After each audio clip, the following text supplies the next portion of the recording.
Akin pong inaanyayahan ang lahat na tayo po ay tumayo at tayo po ay umawit ng pagpupuring himno sa ating Panginoon. Awitin natin ang Tunay Kang Matapat.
Sa aklat ng mga awit. Mga awit, 136, 1-3. Ito po ay may titulong Mga Awit ng Pasasalamat. Purihin si Yahweh sa kanyang kabutihan. Pag-ibig niya'y tunay, laging tapat kailanman. Sabay-sabay po tayo. Pinakadakilang Diyos ng mga Diyos ay pasalamatan. Pag-ibig niya'y tunay at laging tapat kailanman. Ang Panginoon ng mga Panginoon ay ating pasalamatan, pag-ibig niya ay tunay, laging tapat kailanman. Tayo po ay pangungunahan sa panalangin ng ating pong mahal na Pastor Larry de la Cruz. Tayo po ay dumulog sa Diyos at magpasalamat sa umagang ito. Hallelujah sa iyo, aming Panginoon, pinupuri ka namin sa umagang ito sa pagbibigay mo sa amin ng isang magandang araw, isang malayang pagkakataon na amin kang papupurihan, luluwalatingin, dadakilangin, pasasalamatan, Panginoon, sa iyong katapatan, sa aming iglesia sa loob ng nakalipas na 75 taon. Salamat po, Panginoon, dahil sa nakalipas na mga panahon ay amin pong napatunayan na Ikaw ang Diyos na sa amin nangangalaga. Ikaw ang siyang gumagabay, Ikaw ang siyang pumapatnubay, Ikaw ang lagi naming kasama sa lahat ng sandali ng aming mga buhay. Salamat, Panginoon, dahil sa kabila ng mga nagdaang mga hamon ng paglilingkod, sa kabila, Panginoon, ng mga pagsubok na amin po mga napagdaanan, narito ang bawat isa, O Diyos, narito ang iyong iglesia sa karidad, matatag na nakatayo at patuloy, Panginoon, na sa iyo ang aming pananalig at pananampalataya. Maraming salamat, Panginoon, sa aming mga ninuno. Maraming salamat, O Diyos, sa mga nagsali ng pananampalataya sa amin. Salamat po sa iyong mga ginamit na mga manggagawa. Salamat po, Panginoon, dahil alam namin na ang umagang ito ay pagkakataon ng pagkilala sa iyong kabutihan sa aming lahat, Panginoon. Narito po kami dahil niloob mo, Panginoon, na maranasan namin ang iyong kabutihan, ang iyong katapatan sa amin pong mga buhay. Sa iyo po namin pinapagkatiwala ang umagang ito, Panginoon, sa aming pagdiriwang, pagpapasalamat. Ikaw ang siyang mahayag, Ikaw ang siyang matanyag, Panginoon. Ang iyong presensya, ang aming maranasan. Pagpalain mo ang lahat ng iyong mga anak na narito, O Diyos, at patuloy na gamitin ang aming pong tagapagsalita upang siyang maging daluyan ng pagpapala sa aming pong lahat na narito ngayon. Purihin ka po, aming Ama, sa tanging pangalan po ng aming Panginoong Yesus ang aming dalangin. Amen, amen at amen.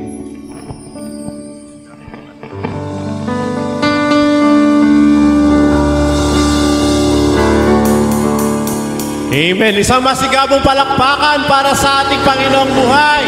Yes, Lord, we want to lift up and worship your name, Lord God. Palakpak para sa Panginoong buhay at tumubuhay kailanman. Amen. Welcome to our 95th church anniversary. Pwede mo ba pakikaway-kaway ang inyong mga katabi? Pwede mo ba patiin ang pakinyan? O fist bump sa katabi. Ayan, pakisabi sa kanya, Happy Anniversary. Magandang umaga po sa ating lahat. Wina-welcome po namin ang bawat isa na narito ngayong umaga, maging sa ating pong mga bisita, sa ating pong mga pamunuan ngayong umaga. Ang lahat ng narito ay sama po tayong mag-worship sa Lord, and let us celebrate God's goodness sa buhay ng ating iglesia. Masaya po ba tayo at narito tayo ngayong umaga? Amen! Palakpakan natin ating Panginoon. Tayo po ay umawit at magpuri sa Kanya. Let's give the Lord our best worship this morning. Tayo po ay umawit at sumamba sa ating Panginoon.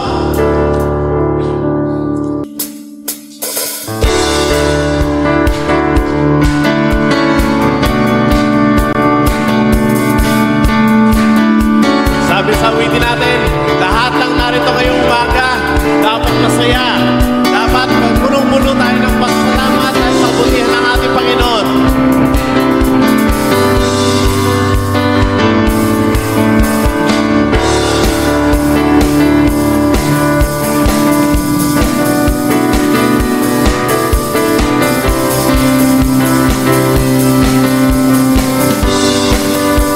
Hey, let's sing! Dakilang biyaya, kami pinalaya mula sa bihag ng kasalanan. Pinatawan, pinagpala ng lubusan.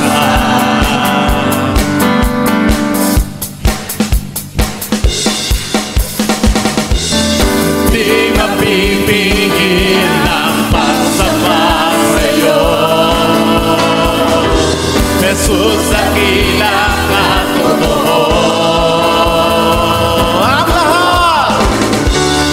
Ang lahat ay magsasaya, Jesus, papupurihan ka. Ikaw naman ang aming pag-asa. Ang lahat ay magsasabi, ang lahat ay luluhod. Jesus, ikaw naman ang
Jesus, papupurihan ka. Ikaw lamang ang aming pag-asa. Ang lahat ay magsasabi, ang lahat ay luluhod. Jesus, ikaw lamang ang Panginoon. Ang lahat ay magsasaya. Jesus, papupurihan ka. Ikaw lamang ang aming pag-asa. Ang lahat ay magsasabi, ang lahat ay luluhod. Jesus, ikaw lamang ang Panginoon. Amen.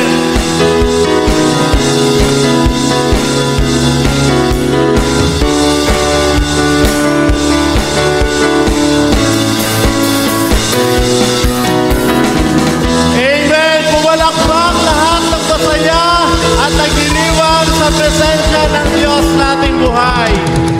Ang Diyos po natin ay napakabuti. Amen po ba ron? Imagine for 95 years tayo ay narito at nagpapatuloy pa rin. No? Kung babalikan natin ang kanyang kabutihan, napakagandang alalahanin. No? Kung makikita niyo yung mga larawan na nandun sa ating tagiliran, yung mga larawan na ating makikita mamaya, makita natin kung paano nung pang panahon na yon, ang Diyos mabuti na sa buhay ng iglesia ito. At ang kabutihan ng Diyos na yon ay nagpapatuloy hanggang sa panahon po natin ngayon. At ako naniniwala, hindi lamang ngayon, hanggang sa mga susunod pa generasyon, ang Diyos ay patuloy na magiging mabuti sa bawat isa sa atin. Palakpakan natin ang Diyos na mabuti. Awitin natin ang kanyang katapatan sa umagang ito.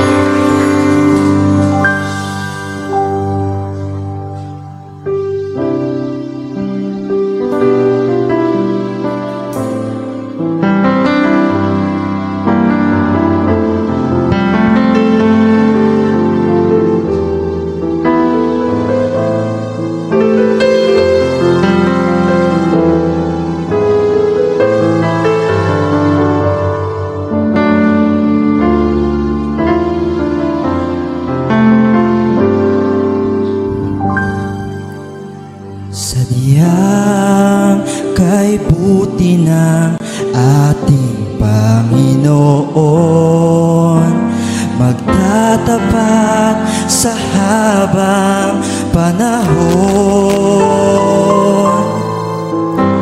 maging sa kabila ng ating pagkukulang, biyaya niya'y patuloy na laan.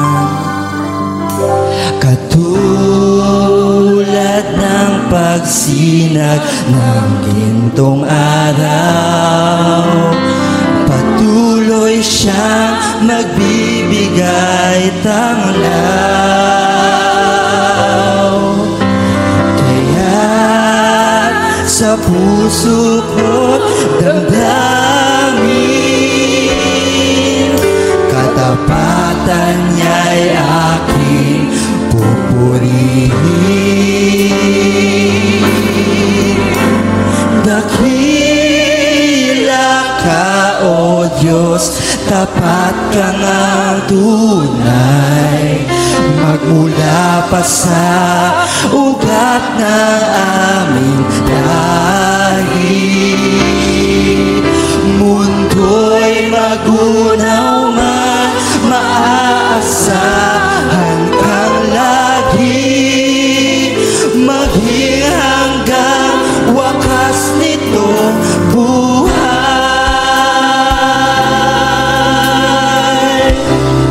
Awitan po natin ang ating Panginoon. Kaya, O Diyos, ika'y aking pupurihin, sa buong mundo'y aking aawitin. Dakila ang iyong katapatan, pag-ibig mo'y walang hanggan. Dakila O Diyos, tapat ka ngang tunay, magmula pa sa ugat ng aming lahi. Mundo'y magunaw man, maaasahan kang lagi, maging hanggang wakas nito buhay. Dakila ka, O Diyos, tapat ka ngang tunay, magmula pa sa ugat ng aming mundo'y magunaw man, mundo'y magunaw man, maaasahan kang lagi, maging hanggang wakas nito buhay.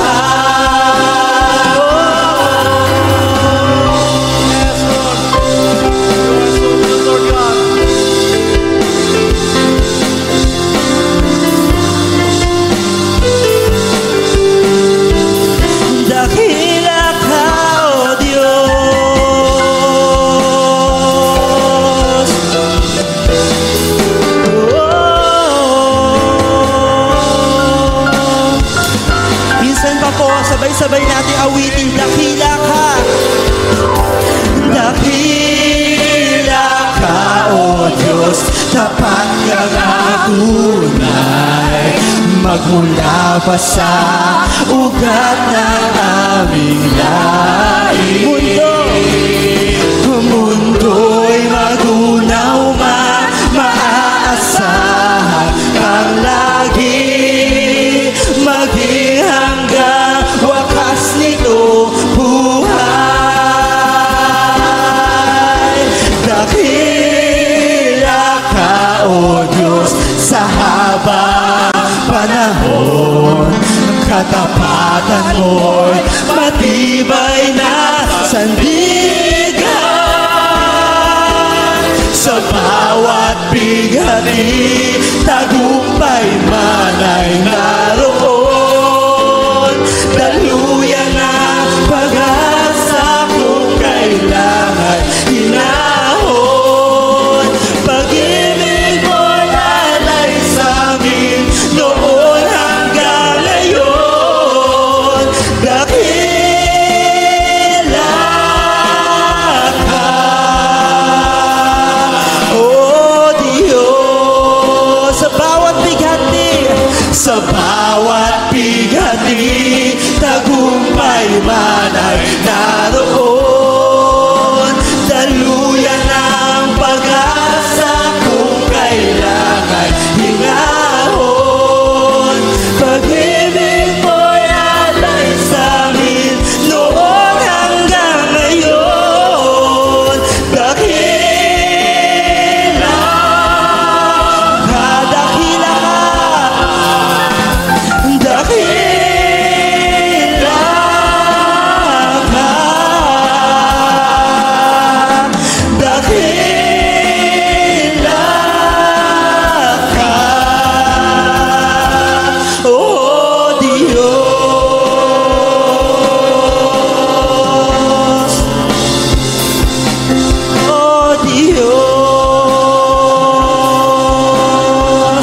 panahon, Diyos ka sa amin.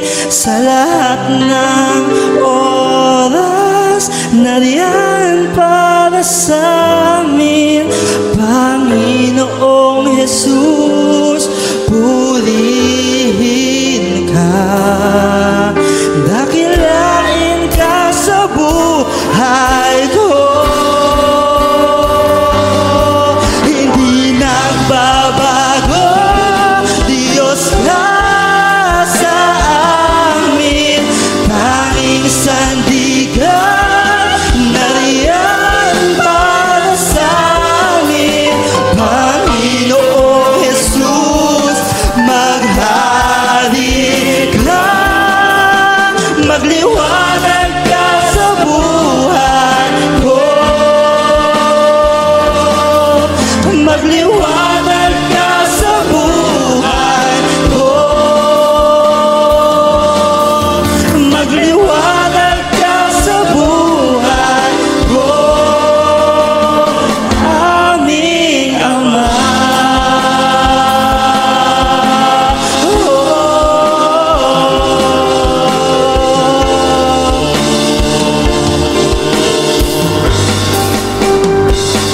Purihin ka. Palakpakan po natin ang ating Panginoon. Tunay nga na siya ay dakila at karapat-dapat siyang purihin at pasalamatan.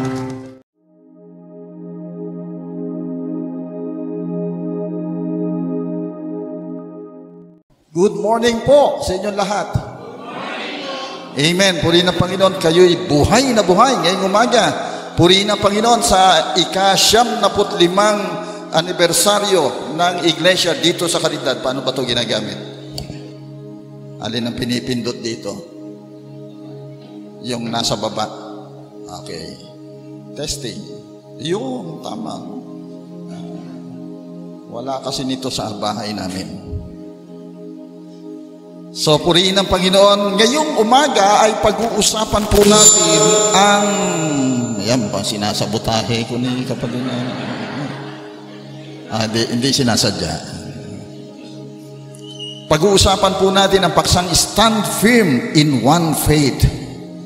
Salamat po nga pala sa privilege na muling makabahagi sa anibersaryo. Noong ako po'y natatandaan ko nung nandyan ako sa Nobeleta, ay naanyayahan na rin akong maging tagapagsalita sa anibersaryo. Hindi ko na matanda kung pang ilang taon yon ng pagdiriwang ng anibersaryo.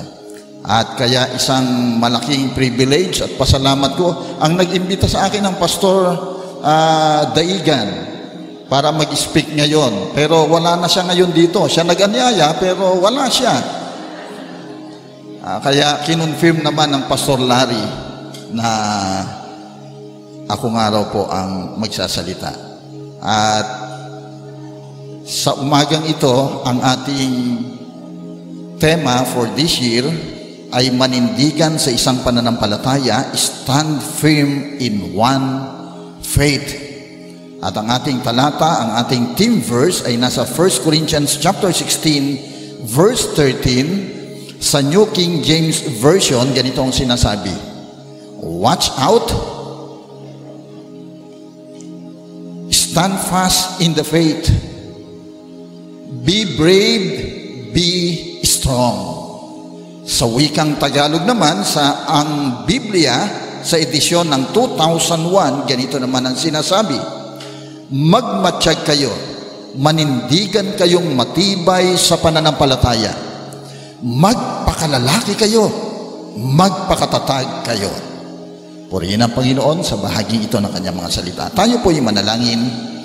Aming Diyos na makapangyarihan sa lahat, nagpupuri kami, nagpapasalamat sa isang panibagong pagkakataon. Isang pribilehiyo na minsan pa ay maranasan ng kapatiran sa iglesyang ito. Ang inyong katapatan, ang inyong biyaya at pagpapala sa kanilang buhay. Sa pagdiriwang namin ng ika-75 taong anibersaryo ng iglesia. At sa pagtanaw namin sa nagdaang mga kaganapan sa buhay ng iglesia, mangusap po kayo sa aming mga puso at isipan at lalong patibayin ang pananampalataya ng bawat isa. As we go forward the future, sa lakbayin ng buhay ng pananampalataya, kayo ang siyang patuloy na gumabay sa bawat isa upang lalong maranasan ang inyong kapangyarihan, ang inyong banal na presensya.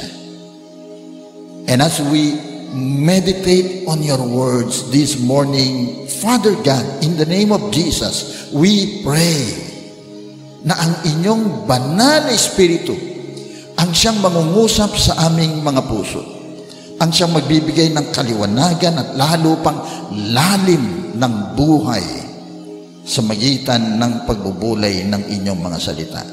Patnubayan kami ng inyong banal na Espiritu at bigyan kami ng bagong puso at isipan. Hubugin kami sa inyong kalooban sa makapangyarihang pangalan ni Jesus. Amen. Amen. Purihin ang Panginoon. Isang araw po, itong matandang gwardiya na si Benito, sa matagal ng panahon siya'y nagbabantay doon sa mental hospital. At merong dumalaw na isang lalaki, dumalaw doon sa mental hospital. At napansin itong guest na ito na ang mga kandado sa mga kulungan ay nakatali lang ng alambre. At sabi nung guest na dumalaw doon sa mental hospital, Ginoong gwardiya, hindi ba kayo natatakot na baka itong mga baliw na ito ay magkaisang buksan ang gate at magsitakas? Natawa ang matandang guard na si Benito at ang sabi niya doon sa guest, Manong, matagal na po ako rito sa mental hospital bilang gwardiya. At sa tagal ko rito, ni minsan na hindi ko pa nakitang nagkaisa ang mga baliw. Kaya't hindi po ako natatakot na sila'y magkaisang tumakas. Pagkakaisa. Yan po ang una nating pag-uusapan. Unity is one of the characteristic of a healthy ministry in the church. Isa sa mahalagang katangian ng malusog na ministeryo o katangian ng malusog na iglesia ang pagkakaisa. Ang tanong, how do you stand as one in your faith? Bilang church, paano ka naninindigan o paano kayo naninindigan bilang isa sa pananampalataya? And how must we to stand firm in one faith? So pag-usapan natin una itong one faith o yung unity in one faith, pagkakaisa sa iisang pananampalataya.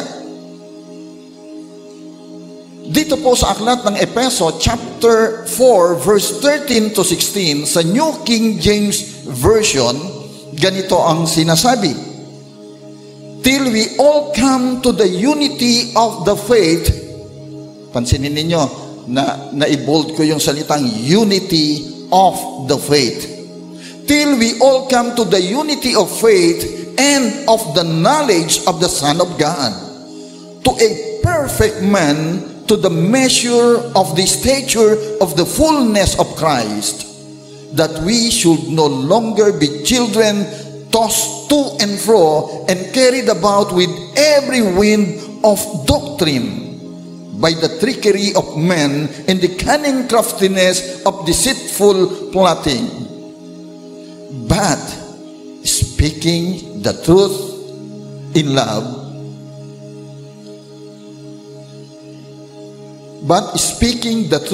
love, may grow up in all things into Him who is the head, Christ, from whom the whole body joined and knit together by what every joint supplies, according to the effective working by which every part does its share, causes growth of the body for the edifying of itself in love. So, gusto kong makita natin yung mga salitang unity of the faith may grow up in all things into Him who is the head, Christ. At yung salitang causes growth of the body. Unity of the saints in the faith. Napakahalaga yung pagkakaisa ng mga mananampalataya sa pananampalataya. Unity of the saints in the faith. Unity is important in any organization. Kahit sa anumang mga samahan, napakahalaga ng pagkakaisa. Dahil yung mga samahan na walang pagkakaisa, ang tawag doon ay samaan. Nawala na yung H, no? Samaan na lang. Dahil nagkakasamaan na. Dahil nawala na ang pagkakaisa. Napakahalaga ang pagkakaisa. Unity in diversity is like a rainbow in the sky. Sino sa inyo nakakita na ng rainbow? Taas ang kilay. Isa lang. Isang kilay lang yung tataas. Di ba? Anong kulay ba ang rainbow? Ang daming kulay, di ba? Pero ano yung primary color ng rainbow? Red, blue, yellow. O yun, may sumasagot na bata sa likod. Alam na alam yung primary color. Red, blue, and yellow. Pag nag-blend ang blue at saka red, anong color ang lumilitaw? Violet. So, hindi primary color ang violet. Siya ay mixture ng red and blue. Yung green, paano nabubuo ang green? Anong kulay ang nagmi-mix? Yellow and blue. Pag nag-blend ang yellow at blue, nagkakaroon ng color green. Ang yellow at red, anong nagiging kulay? Orange. Yan, para tayong bumabalik sa elementary, ano? So, ano ibig sabihin? Doon sa different colors, pag nagkakaroon ng blending, nagpo-produce ng panibagong magandang kulay. Amen? Sa loob ng church ay merong diversity, merong iba't iba. Pero kapag yung iba't iba na yon nagkakaroon ng blending, lumilitaw ang magandang bunga ng paglilingkod at pagsamba sa Panginoon. Amen? Kaya nga, yung unity in diversity ay gustong-gusto ng Diyos. Dahil sa langit, pagpunta sa langit, merong iba't ibang wika, iba't ibang mga tribes ang mga naroon sa langit na sumasamba sa Diyos. God loves variety. God loves yung pagkakaiba-iba. Pero kung ito'y nagkakaisa para sa kaluwalhatian ng Panginoon, napakaganda. Yan, di ba? Sa Psalms, meron sinasabi, napakaganda at napakaligaya sa ating pangmasid ang nagkakaisa't sama-samang magkakapatid. Parang may kanta niyan eh. Paano ba yung kanta niyan? Sa ating pangmasid, ang nagkakaisa at laging sama-sama na magkakapatid.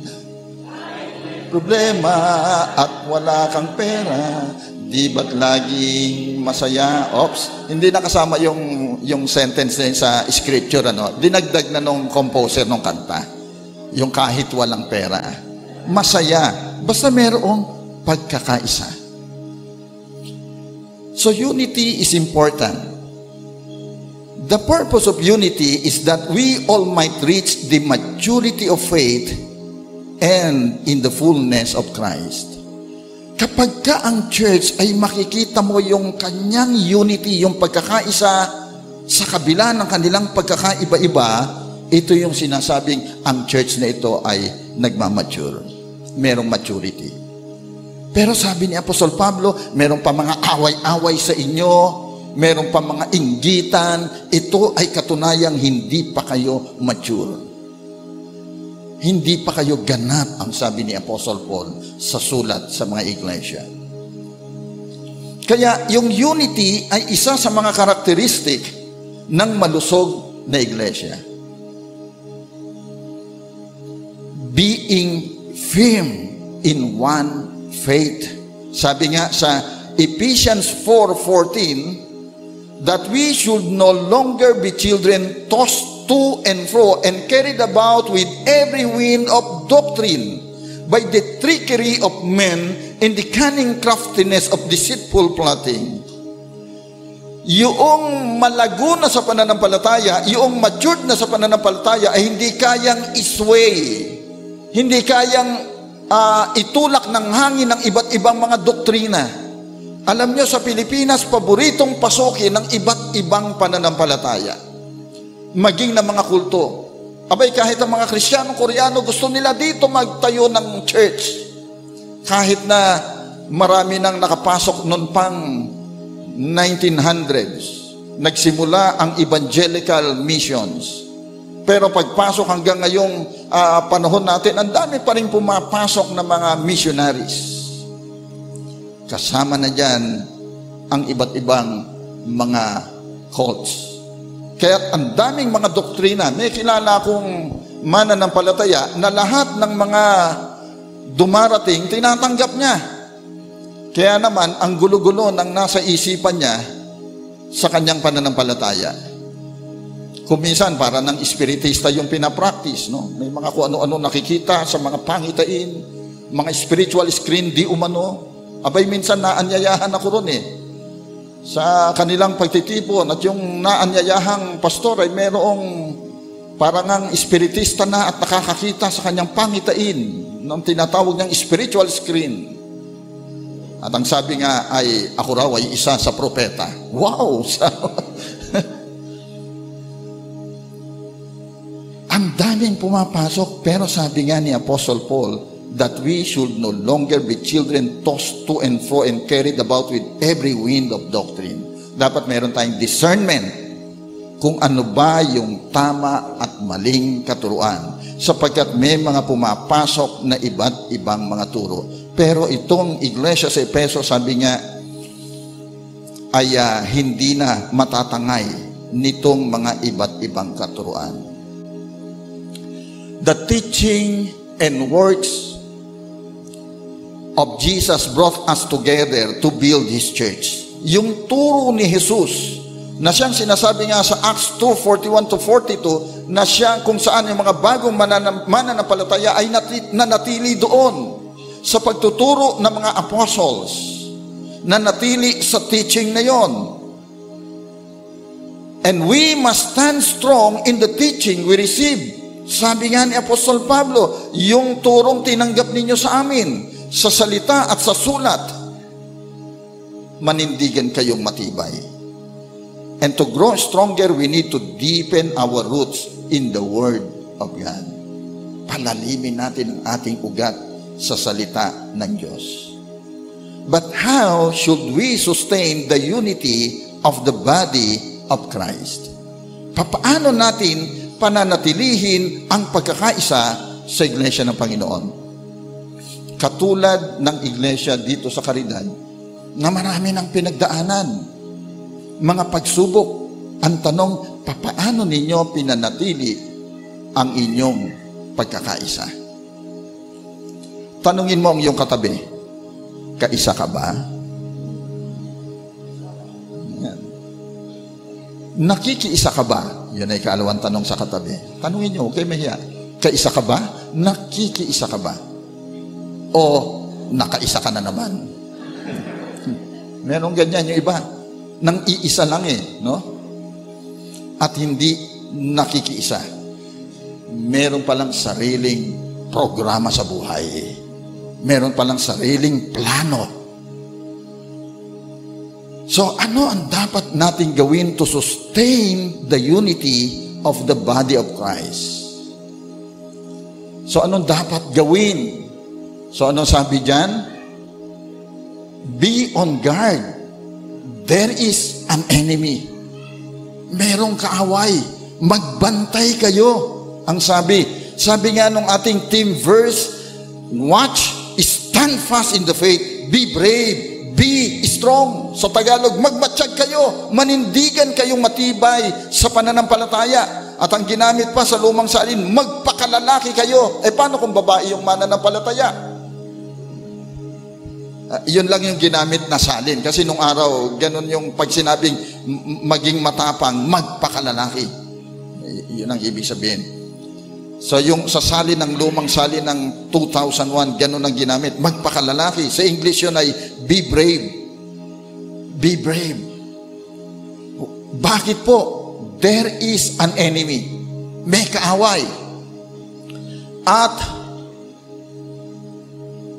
dapat tayong maging alerto. Be alert. The devil is prowling around.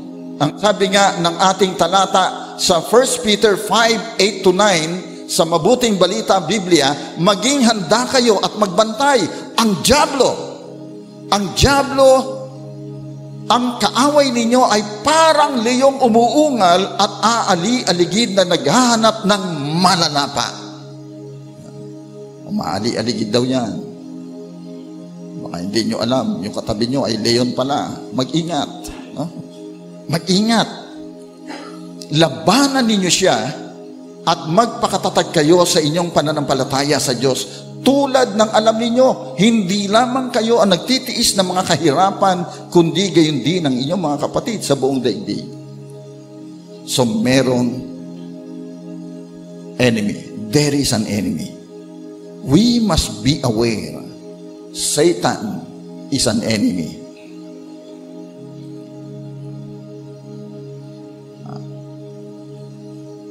Hindi pa yan, napapunta na kagad tayo dyan. Masyado akong nagmabaday lang pagpindot, So we must be aware, Satan is an enemy. Dapat kilala natin yung kalaban. Si Manny Pacquiao, hindi lang siya nagpapalakas ng kanyang sarili bago lumaban. Pinapanood niya yung galaw ng kanyang kalaban. Pinag-aaralan niya yung kanyang kalaban. So we must be aware, we must know yung tungkol sa ating kalaban, yung kanyang origin, yung kanyang nature, yung kanyang estratehiya. Sa Isaiah chapter 14 verses 12 to 15, ganito ang sabi, O maningning na bituin sa umaga, anak ng bukang liwayway, bumagsak ka rin sa lupa at nahulog mula sa langit. Ikaw na nagpasuko sa mga bansa, hindi ba't sinabi mo sa iyong sarili, aakyat ako sa langit, at sa ibabaw ng mga bituin ng Diyos, ilalagay ko ang aking trono. Uupo ako sa ibabaw ng bundok na tagpuan ng mga Diyos sa malayong hilaga. Aakyat ako sa ibabaw ng mga ulap. Papantayan ko ang kataas-taasan. Ngunit anong nangyari at nahulog ka sa daigdig ng mga patay? Sa kalalimang walang hanggan. Ayan. So nabasa niyo na ba yung bahaging yan sa aklat ni Isaiah? Yung salitang maningning na bituin sa umaga, tinignan ko sa NIV Study Bible Footnotes, na ang sabi, ito yung Hebrew expression na translated Lucifer in the Latin Vulgate. So, ito raw ay si Lucifer, yung maningning na bituin sa umaga. Kaya nga ang sabi ron, itong maningning na bituin sa umaga, abay, siya po'y nagsabi sa kanyang sarili, aakyat ako sa langit at sa ibabaw ng mga bituin ng Diyos. Ang sabi ng ilang mga scholar, yung bituin ay mga angels. Sa ibabaw ng mga bituin ng Diyos, ilalagay ko ang aking trono. Uupo ako sa ibabaw ng bundok na tagpuan ng mga Diyos sa malayong hilaga. Aakyat ako sa ibabaw ng mga ulap, papantayan ko ang kataas-taasan. Tingnan nyo, sabi ni Lucifer, magtatayo siya ng kanyang ng kanyang trono at papantayan ang kataas-taasan. Matindi, no? Yan po si Lucifer, ang maningning na bituin sa umaga. The name Lucifer is sometimes used in reference to Satan. Ginagamit din yung pangalang Lucifer in reference with Satan. At itong kayabangan ay nagsimula sa kanyang puso. Ezekiel chapter 28 verse 16, dun sa ikalawang pangusap hanggang verse 17, ganito ang sabi, kaya pinagtabuyan ka mula sa aking banal na bundok, pinalayas ka ng kerubin sa kinatatayuan mong mga batong kumikinang, naging panalo ka dahil sa iyong kagandahan. Ginamit mo sa kasamaan ng iyong karunungan para mapatatag ang iyong katayuan, kaya ibinagsak kita sa lupa upang maging babala sa ibang mga bansa. So, nagmula sa kanyang puso yung kapalaluan, dahil ang sabi nga rito, siya'y nilikhang may kagandahan. At siya'y pinalayas ng kerubin. Ayon sa pag-aaral ng ilan, siya po ay naroon sa trono ng Diyos, sa kaluwalhatian. Isa siya doon sa mga kerubin na nandoon. Ngunit dahil sa pride, yung pride na nabuo sa kanyang puso, yung pagsasabi niya, magtatayo ako ng kanyang sabi niya, papantayan ko yung kataas-taasan, aakyat ako sa ibabaw ng mga ulap. Abay, talagang rebellion ang nasa kanyang puso. Pakikipagbaka laban kay Yahweh. He is a deceiver and a liar. He deceived the first man, Adam and Eve. Sa Genesis chapter 3, nung siya'y pinalayas na sa langit, bumaba dito sa lupa at dinaya sina Adan at Eva. Ang unang dinisib niya, mga angels. Marami siyang natangay na mga anghel. 3/4 ng angels, ayon sa ilan na nag-aral, marami siyang nadala. At pagkatapos nung naparito sa lupa dahil pinalaya siya sa langit, ang pinuntahan naman ay ang dako ni Adan at ni Eva. At doon sinimulan naman niyang sirain ang posisyon ng tao, ang disenyo ng Diyos sa tao. That man was created in God's image. Then Satan started to deceive man and woman and destroy the image of God doon sa tao. Kaya tayo po mula sa lahi ni Adan at ni Eva. Tingnan nyo mga katabi nyo. Yan, mga lahi yan ni Adan at ni Eva. At yan yung mga nasirang larawan ng Diyos dahil sa gawa ng kaaway. Pero salamat sa Panginoong Hesus, yung nasirang larawan ay inayos muli at ibinalik ang larawan ng Diyos sa ating mga buhay sa magitan ng pananampalataya sa Panginoong Hesus. Amen? Tingnan nyo uli ang mga katabi nyo. Yan ang mga larawang inayos na ni Hesus. Yan. Kaya tapikin ng katabi, sabihin sa kanya, sa magitan ng pananampalataya, ayos ka na. Yan. Ayos ka na. Kaya dapat panindigan natin yung pananampalataya sa Panginoon dahil sa magitan nun, tayo po ay inayos. But beware, Satan, the enemy, will deceive you. He came to kill and destroy. Siyang dahilan ng pagkakabaha-bahagi ng iglesia. He destroys the unity of the church. Ang pinapasok niya ngayon ay ang iglesia para hatiin. Hindi lamang ang mga churches, kundi ang iglesia ng Panginoong Hesus sa buong mundo. Noong 1989, naaalaala ko, naka-attend ako ng Lausanne Conference. Hindi ko alam si Gentres kung naka-attend noon, Lausanne Conference. Ang tema noon dito sa Manila, nung time na yon, dahil missionary na ako sa Paliparan, nag-stay ako sa isang kakilala sa Valle Verde.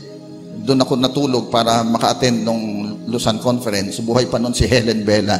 Doon ako nakatulog sa kanilang. Barkada kami ni Helen Bella nung araw. Baka hindi niyo po ninyo alam. Mga millennials hindi nakilala yan si Helen Bella, yung Lovingly Yours. Yun pong anak niya na nagpastor, si Paulo Punsalan, doon sa kwarto niya kami natulog. Nang parang 2 nights kami natulog. At doon sa Luzon Conference na yon, ang pinakatema ay evangelize the whole world. Evangelize the whole world. At ang problema kasi noon, ang Kristyanismo ay nagkakabahabahagi dahil sa mga doktrina. Yung mga evangelicals, mga hymns yan eh. Mga hymns. Ang mga full gospel naman, talagang mga praise and worship yan. Pero ano nangyari ngayon? Ang mga evangelicals, may praise and worship na rin. Kasi nga, nung time ng Luzon, nagkaroon ng kasunduan to win the word to Christ. Dapat magkaisa ang mga mananampalataya, huwag magpunahan na, yan mga Pentecostal na yan, puro emosyon lang yan, walang lalim. Yan. Sabi ng mga Pentecostal, yan mga evangelical na yan, puro lalim lang. Wala namang emosyon. Nagpupunahan. Hanggang doon nga, nagharap ang mga theologians ng mga full gospel, ng mga evangelicals, at nagkasundo na magkaroon tayo ng pagkakaisa to win the word to Christ. Nagpirmahan. Nasa akin pa yung pinirmahan kong covenant ng pagkakaisa. Dahil ang kaaway ay gagawa ng paraan. So, simula nun, nagkaroon ng mga ministerial fellowship ng mga pastors from every kinds of churches para panatilihin ang pagkakaisa at hindi mag-away-away. Kaya simula nun, medyo tumahimik ang mga labanan sa doktrina. Ang purpose ngayon ay ma-evangelize sa mga tao para kay Kristo. Pero ngayong mga panahon ngayon, meron na namang gumagalaw at sinasabing, ito ang tama, at lahat na lang binabanatan, lahat pinupuna, lahat ng katuruan, at siya lang ang tama. Meron kayong mga mapapanood yan sa TV, sila lang ang tama. 3 klase ng relihiyon na kausap ko at sinasabi nilang sila ang tama. Di na ako nakatiis. Yung huling nakausap ko, sabi ko, nakausap ko ang ganitong relihiyon, ang ganyan. Sabi nila sila ang tama. Pangatlo na kayo. Sino ba sa inyong 3 ang tama talaga? Tatamaan na kayo sa mga ginagawa nyo yan. So, nagke-claim na sila ang tama. At ngayon, pagka nakarinig tayo ng ganyan, at hinahati ang mga mananampalataya. May mga churches nga tayong ngayon magkakamag-anak, magkakapatid, hindi magkasundo dahil napasok nga na mga extreme doctrines. Kaya ingat po tayo. Ang kaaway, meron pong kaaway. Alam po ninyo, kahit yung tao, minsan hindi niya alam na siya pala ay ginagamit ni Satanas. Bigyan ko kayo ng isang halimbawa. Si Apostle Peter. Si Apostle Peter, sinabihan ni Jesus, kasi tinanong sila sino ako ayon sa mga tao? Sabi ng iba, kayo daw ay isa sa propeta. Sabi ng iba, kayo si Juan Bautista. Sumagot si Pedro nung tinanong ni Jesus, kayo naman, ano masasabi nyo? Sino ako? Sumagot si Peter, you are the Christ, the Son of the living God. Wow! Palakpakan ng lahat ng naroon. Hindi naman nakasulat sa Bible yun na nagpalakpakan. No? At ang sabi ni Jesus, dahil sa sinabi mong yan, ikaw, Pedro, at sa batong ito, you are the rock, and upon this rock, I will build my church. Aba, ang ganda ng medyo napataas ang noo siguro ni Peter doon. Kaya naman medyo talagang ang dating niya, iba, no? Abay, sumunod na mga talata o kabanata, ata yun, ano? Sinabi ni Jesus naman yung kasasapitan niya sa Jerusalem, na siya ipapatayin sa Jerusalem. Abay, niyakag ni Peter si Lord sa isang sulok, Lord, halika kayo rito. Hindi mangyayari yan. Magdadaan sila sa ibabaw ng aking mga bangkay. Ayan. Hinarap ni Jesus si Peter. Ano sabi ni Jesus? Lumagay ka sa likuran ko, Satanas. Sapagkat ang sinasabi mo ay hindi ayon sa kalooban ng Ama sa langit. Kita, isang halimbawa, si Pedro, na sinibihan sa ibabaw ng batong ito, itatayo ko ang aking iglesia, kamukat-mukat mo, ilang pagkakataon lang, sinabihan ni Jesus, lumagay ka sa likuran ko, Satanas. Nirebuke. Kaya kapag merong mga mananampalataya sa ating kapulungan na merong kakaibang sinasabi, ginagawa na hindi ayon sa kalooban ng Diyos, i-rebuke. Lumagay ka sa likuran ko, Satanas. Kapag malinaw na ang ginagawa ay hindi ayon sa kalooban ng Diyos, sinisira ang pagkakaisa ng iglesia, ginugulo ang mga pagkakaisa ng iglesia, i-rebuke. Ito'y gawain ni Satanas. Meron ba rito? Tingnan niya paligid. Meron bang leon nasa ating kalagitnaan? Kinakailangan i-rebuke. Huwag na tayo magpakalalim dyan, baka magalit na kayo sa akin. There are fake news. Bukod sa may galawang kaaway, merong maraming mga fake news. There are hypocrites who try to bring teachings whom they are not practicing. Sinabi ni Jesus sa kanyang mga alagad, mag-ingat kayo sa pampaalsang ginagamit ng mga Pariseo. Ang tinutukoy ko ay ang kanilang pagkukunwari. Luke chapter 12, verse 1. Yeast of the Pharisees, pampalsa ng Pariseo. Yeast is a symbol of evil and corruption. Dito sa kontekstong ito ng Lucas 12, it refers to evil disposition of both the Pharisees and Herod Antipas. Dahil itong mga ito ay mayroong mga sariling programa, ginagamit pa ang salita ng Diyos, nagtuturo but using their teaching like a yeast. Nagpapaalsa. Kaya kapag mayroong katuruan na nagpapaalsa ng galit sa isang pamunuan, di ba? Ang sabi ng aklat ng Roma, ang mga pamunuan ay hinirang ng Diyos. Hinirang ng Diyos. Kaya si David, nung hindi pa siya hari, at ang hari noon ay si Saul. Itong si Saul, wala nang ginawa kundi huntingin siya dahil inggit na inggit kay David. Gustong patayin si David. Nung magkaroon ng pagkakataon si David na patayin si Saul, sabi ng kanyang mga kasama, pagkakataon yun na to, hindi niya ginawa. Bagkos, pumutol lang siya ng laylayan ng damit ni Saul. Dahil nung time na yon, si Saul ay nagtatagumpay sa isang sulok ng kuweba. Hindi niya namalayang nalapitan siya ni David. Nung makuha ni David ang dulo ng laylayan ng damit, siya'y lumayo at buong galang na kinuha niya ang atensyon ng hari. At kinilala niya, buong galang niyang inihayag ang kanyang sitwasyon, ang kanyang katwiran, pero nandun ang pagkilala kay Saul bilang hinirang ng Diyos.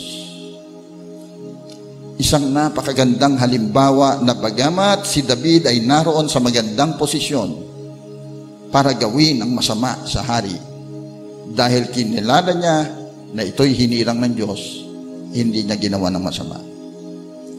Kaya nga, yung mga taong nagpapaalsa ng kalooban ng iba laban sa pamunuan, ito'y hindi kalooban ng Diyos. Maging ito'y pamunuan pambayan, maging ito'y pamunuan pangsimbahan, abay kapag pumasok na yung paalsahin ng kalooban ng iba, to fight against rulers, it is not according to the will of God.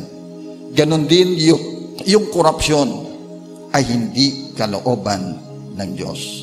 So ginagamit ng mga ito ang mga maling balita upang sirain ang pagkakaisa ng iglesia.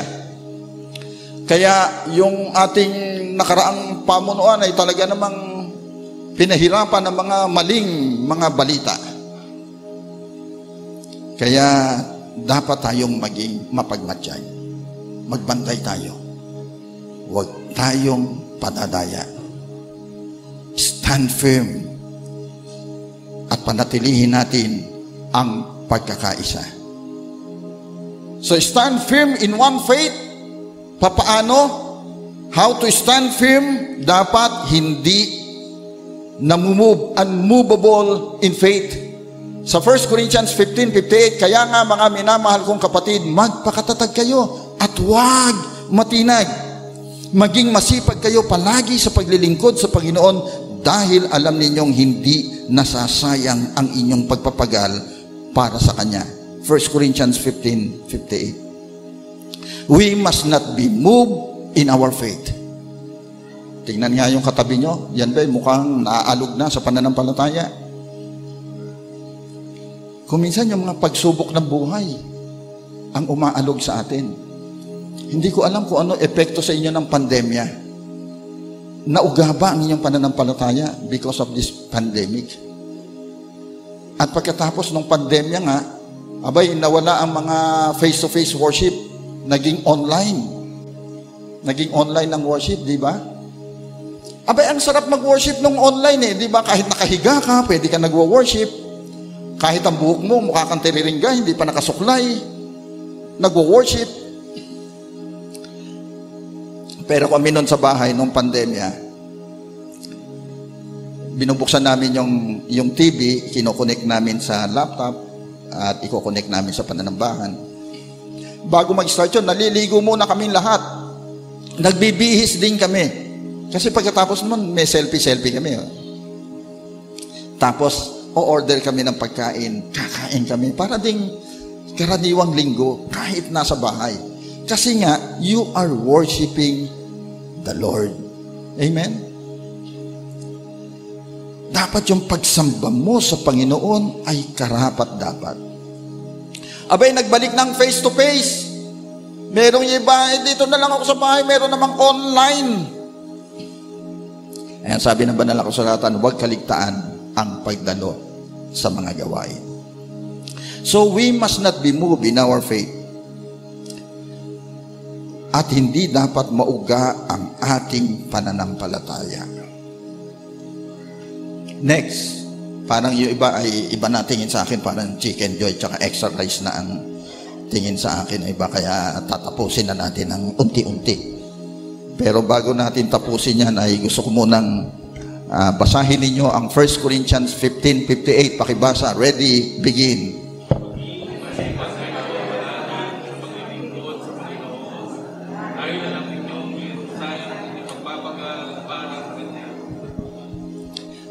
Amen.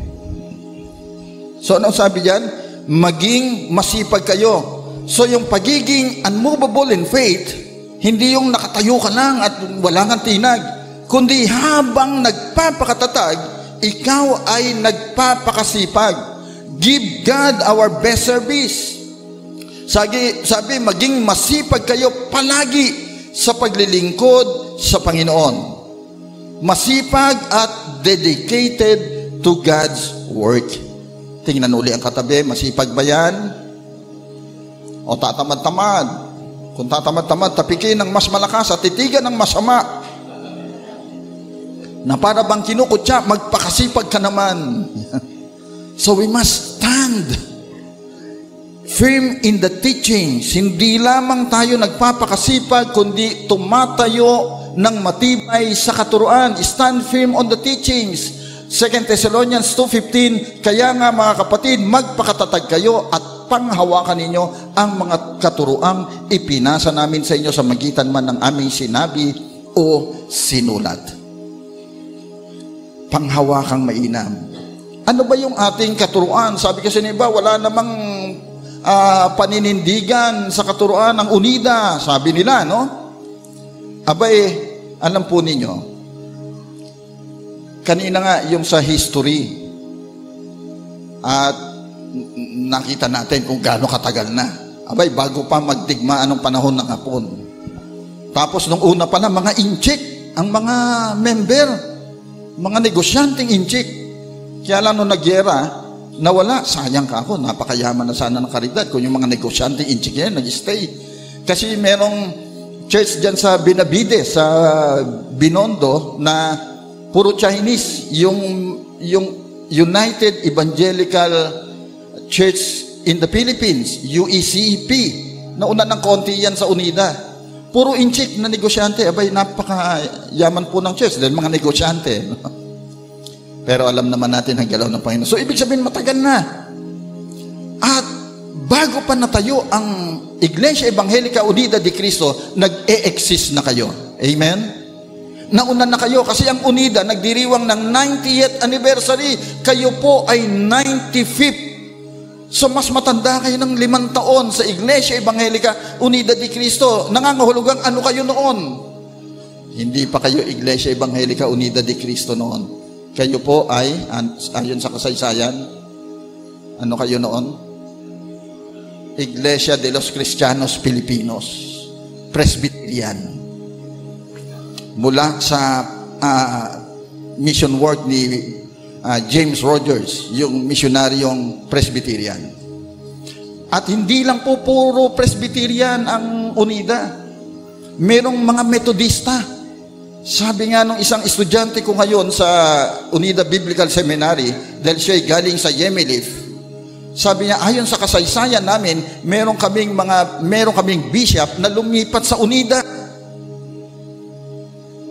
Nag-join sa Unida kasi nanawagan si Don Toribio Teodoro, ang may-ari na isang negosyante, may-ari ng Antibay, para ang lahat ng mga ebanghelikong Pilipino na nasa ilalim ng mga foreign missionaries ay maging isa bilang Pilipinong Ebangheliko. Kaya nga, ang Unida po ay hindi iisang evangelical church. Ito ay iba't ibang denominasyon, iba't ibang grupo. Kaya ang tawag po Unida. Ibig sabihin, hindi iisang theological bias ang hawak natin. Kasi ang gusto ng iba, manindigan tayo sa isang theological bias. Tayo po'y Unida. Nagsama-sama, kaya nga meron tayong pilotilya para hindi magkaroon ng samaan ng loob. Para manatili ang kaisahan sa Panginoon as one church, one faith. Ang kailangan, magkaisa tayo doon sa tinatawag na major doctrine. Abay, minsan ang pinag-aawayan naman po ay mga minor. At yung minor, ginagawang major nung iba. Ano ba ang major doctrine? Kung kabisado nyo ang sumasampalataya, ito po yung summary of our faith. Memorize nyo po ba yung sumasampalataya? Nabibigkas pa po ba ninyo ang sumasampalataya?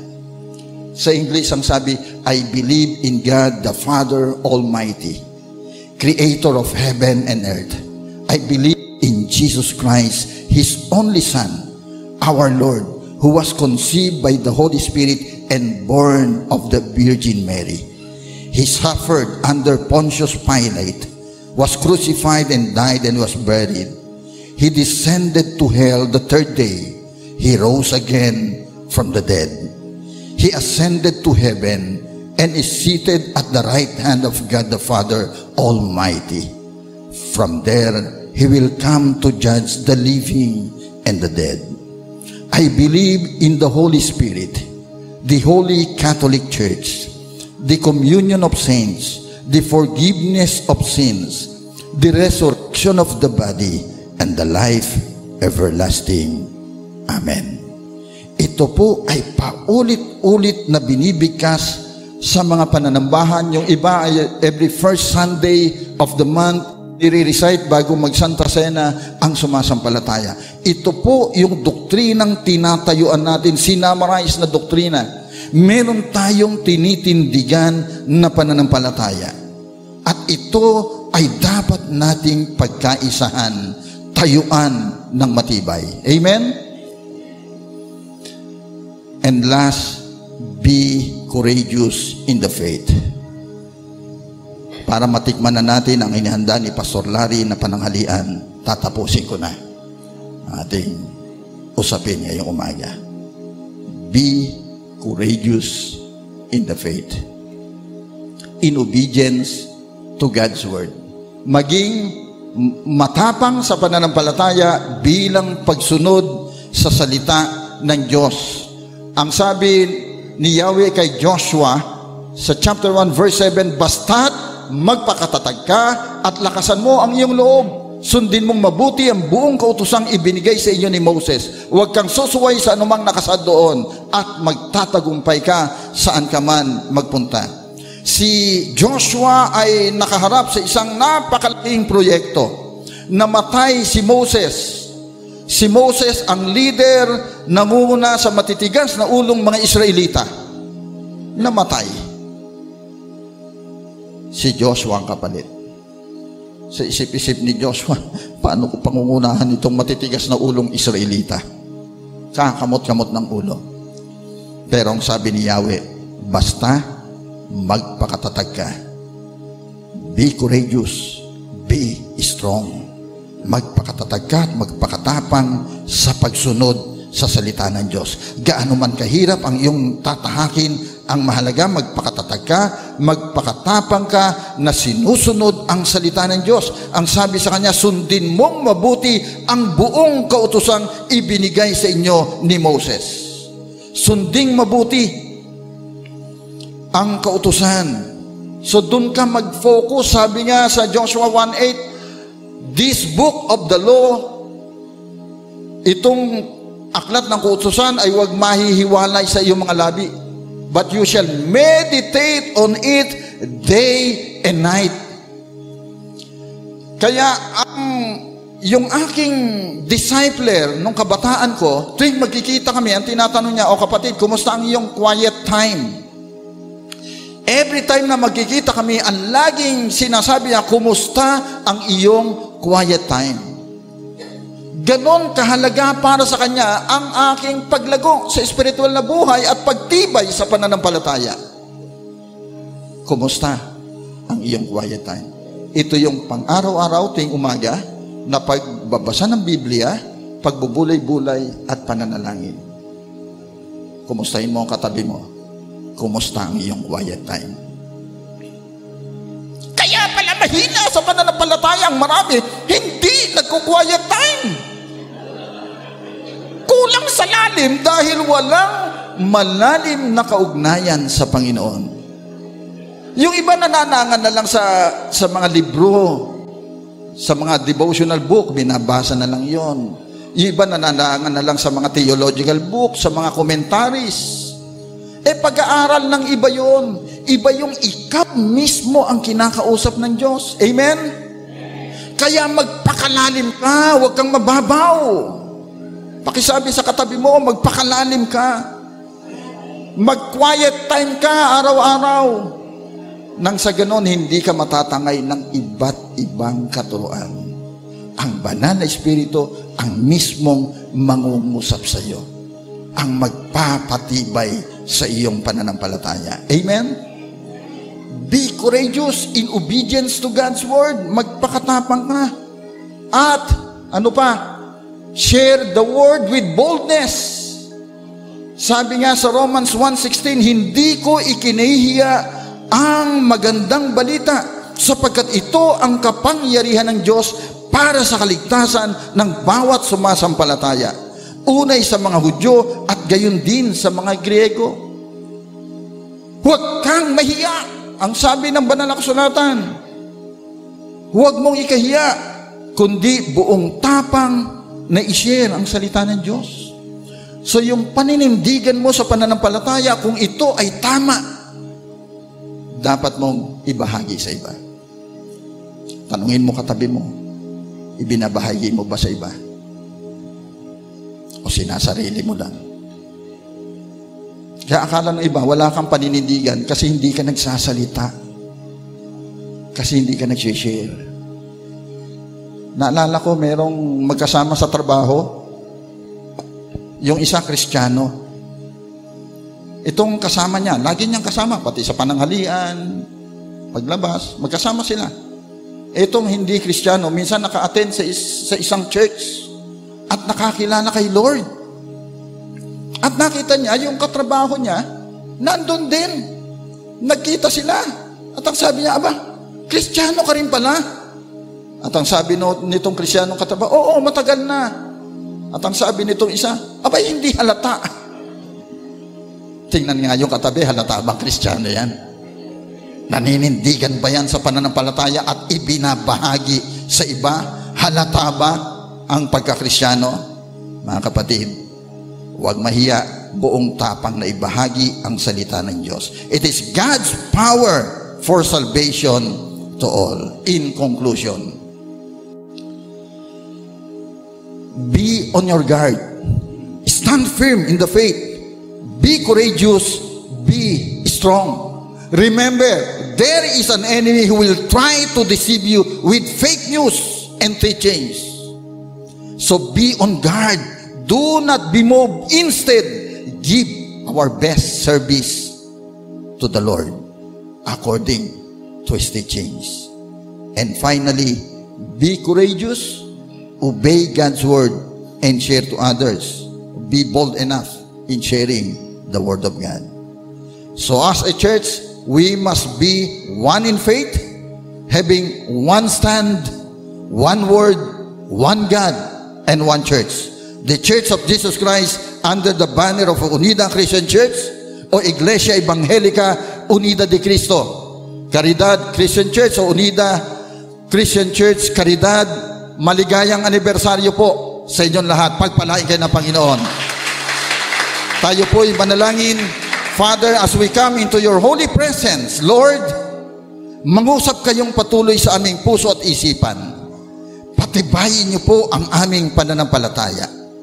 At huwag niyong hayaan ang kaaway ay mangibabaw sa aming mga buhay, kundi bagkus sa magitan ng inyong makapangyarihang pagkilos ay buong tapang naming maipagwagi ang pagkakaisa sa pananampalataya. At bilang mga anak ninyo, Panginoon, gamitin niyo po ang aming mga buhay upang maging bahagi sa pagpapatibay ng kaisahan ng mga mananampalataya at sa paghatid sa iba ng balita ng kaligtasan. Pagpalain niyo po ang bawat isang anak niyo, Panginoon. Pagpalain niyo po ang church na ito. Patnubayan ng pamunuan ang inyong lingkod. Patibayin niyo po sila, Panginoon, laban sa gawa ng kaaway. At anumang gawa ng kaaway sa pangalan ni Jesus ay aming sinasansala. At inaanyayahan lang namin ang banal na presensya ng Espiritu Santo. Ang inyong salitang siyang mangibabaw sa aming mga buhay. At siya naming masunod sa bawat araw. Sa pangalan ni Jesus. Amen. Amen. Magandang umaga po sa inyo lahat.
Kami po, Panginoon, ay lumalapit sa iyo na may kagalakan at pagpupuri at pasasalamat sa aming mga puso.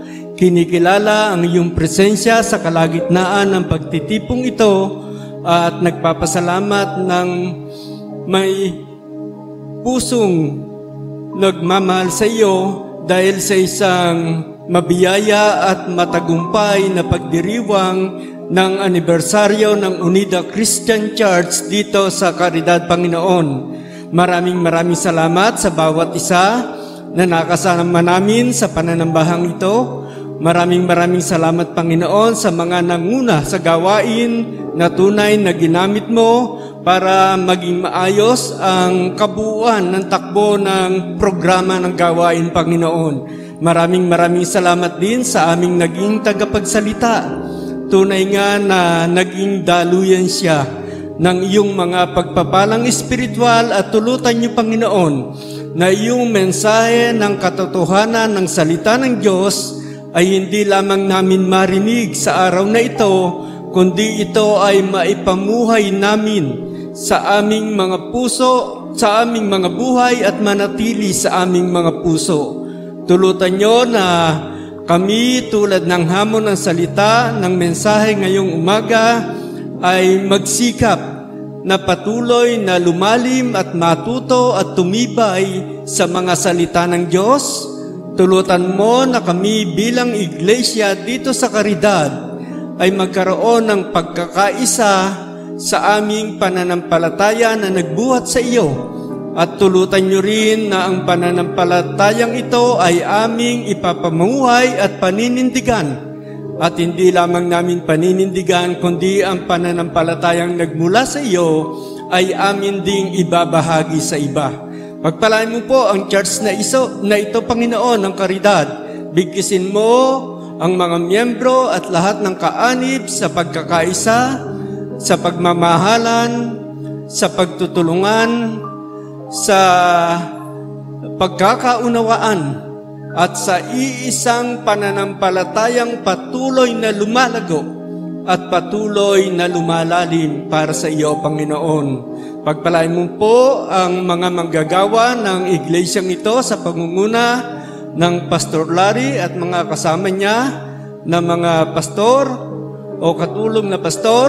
Pagpalain mo po sila, pagpalain mo po ang kanilang pamilya, pagpalain mo po ang kanilang paglilingkod na makapaglingkod kami sa iyo nang may katapatan. Ibinibigay ang aming sarili na bilang handog na buhay para maging kaaya-aya una sa lahat sa iyong paningin at ibinibigay ang aming lakas at talento para sa pagpapalaganap ng iyong ministeryo. Pagpalain mo po ang bawat kaanib. Katagbuin mo po ang kanilang mga pangangailangan. Pagpalain mo po ang kanilang hanap buhay at mga ikinabubuhay. Ilayo mo po kami lahat sa masama, kundi ibigay mo po sa amin ang lahat ng mabubuti at magagandang bagay. At kung dumarating ang mga pagsubok, kung dumarating ang mga tukso ng kaaway sa aming mga buhay, tulutan niyo na sa tulong at presensya ng banal na Espiritu na nasa aming mga puso ay magkaroon kami ng pagtatagumpay. Pagtatagumpay laban sa kaaway, pagtatagumpay laban sa laman, pagtatagumpay laban sa sanlibutan. Panginoon, ang church na ito ay magpapatuloy na may pananampalataya at pagtitiwala sa iyo na ikaw ang gagawa ng higit pang mabubuting mga gawa para sa lalo pang ikatatagumpay at ikalalago ng gawain ng iglesyang ito. Ibuhos mo po sa Caridad Unida Christian Church ang iyong mga biyaya at pagpapala at masumpungan mo kami na may pusong nagpupuri, sumasamba, nagpapasalamat at nagpapasakop sa iyo na masunod ang iyong banal na kalooban sa aming mga buhay. Ito ang aming dalangin na may pagpupuri sa iyo at may pagpapasalamat sa pangalan ni Jesus. Amen.